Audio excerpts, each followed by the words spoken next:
तो जैसे बता रही थी कि audit of other individual institution, इसमें जो अदर इंस्टीट्यूशंस हैं उनके लिए भी अगर वो रजिस्टर्ड नहीं है किसी भी एनेक्टमेंट के अंडर, तो उनके लिए भी अपने अकाउंट्स को ऑडिट करवाना ज़रूरी नहीं है ना। अगर वो कराते हैं तो उनके अपने रूल्स एंड रेगुलेशंस होंगे और वही ये डिसाइड करेंगे कि क्या राइट्स होंगे, क्या ड्यूटीज़ होंगी, है ना, ऑडिटर का क्या स्कोप होगा वो बताएंगे।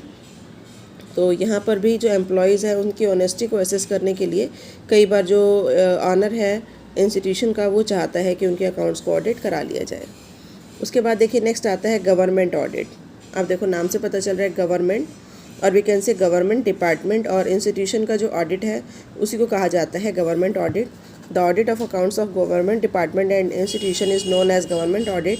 अब जो गवर्नमेंट है वो भी अकाउंट्स मेंटेन करती है, अकाउंट्स एंड ऑडिट डिपार्टमेंट, तो वो भी अकाउंट्स मेंटेन करते हैं। तो उसके लिए वो एक डिपार्टमेंट बनाते हैं, audit department, for the auditing of accounts of government department, है ना। तो इसके लिए जो प्रेसिडेंट है वो एक कंट्रोलर को अपॉइंट करता है। Controller and auditor general of India ये चीफ ऑफिसर होता है। इसकी अपॉइंटमेंट की जाती है प्रेसिडेंट के द्वारा। आर्टिकल 148 ऑफ कॉन्स्टिट्यूशन जो बताता है।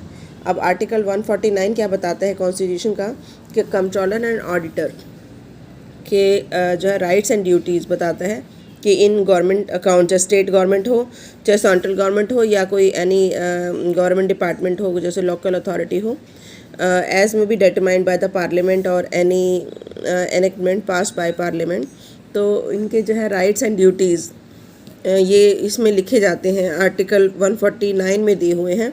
तो कंट्रोलर एंड ऑडिटर जनरल के अंडर जो है बहुत सारी यूनिट्स होती हैं, है ना, और बहुत सारे ऑडिटर होते हैं जो कि ऑडिट करते हैं इनके गवर्नमेंट डिपार्टमेंट का। तो इनकी ड्यूटी होती है, जिस भी डिपार्टमेंट को अपना ऑडिट कराना होता है वो इनको इन्फॉर्म कर देता है। तो ये अपने जो ऑफिसर्स हैं, ऑडिटर्स हैं, ये वहाँ पर भेज देते हैं। बट यहाँ भी उनकी जो ड्यूटीज़ हैं, जो राइट्स हैं, जो इनके अपॉइंटमेंट के जो रूल्स हैं, वो कंट्रोलर ही डिसाइड करता है। उसके बाद देखिए नेक्स्ट आता है इंटरनल ऑडिट। अब ये इंटरनल ऑडिट क्या होता है, नाम से पता चल रहा है इंटरनली। तो कई बार क्या होती है, कुछ ऑर्गेनाइजेशन जो है वो अपने कंपनी का ऑडिट करने के लिए, रेगुलर ऑडिट करने के लिए एक ऑडिटर को अपॉइंट कर लेती है एज एन एम्प्लॉय, है ना। और उसका काम यही होता है कि जो भी अकाउंट्स मेंटेन हो रहे हैं उसको साथ के साथ चेक करना।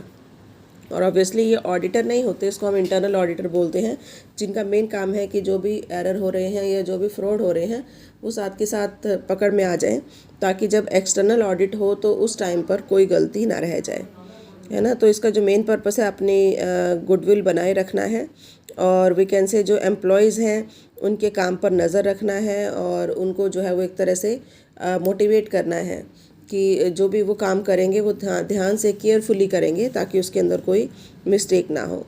और ऑब्वियसली क्योंकि कंपनी इनका अपॉइंटमेंट कर रही है तो इसके लिए भी जो क्वालिफ़िकेशन है क्या होगी, इट्स नॉट नेसेसरी कि कोई चार्टर्ड अकाउंटेंट को ही इंटरनल ऑडिटर अपॉइंट किया जाएगा। एक ऐसा पर्सन जिसको नॉलेज हो अकाउंट्स की, उसको भी आप एज एन ऑडिटर अपॉइंट कर सकते हैं।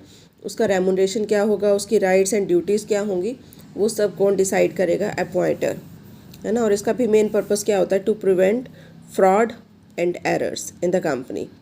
तो इसका जो मेन पर्पस है वो उसको चेक करना है, और जब एक्सटर्नल ऑडिटर आएगा तो उसकी हेल्प करना है।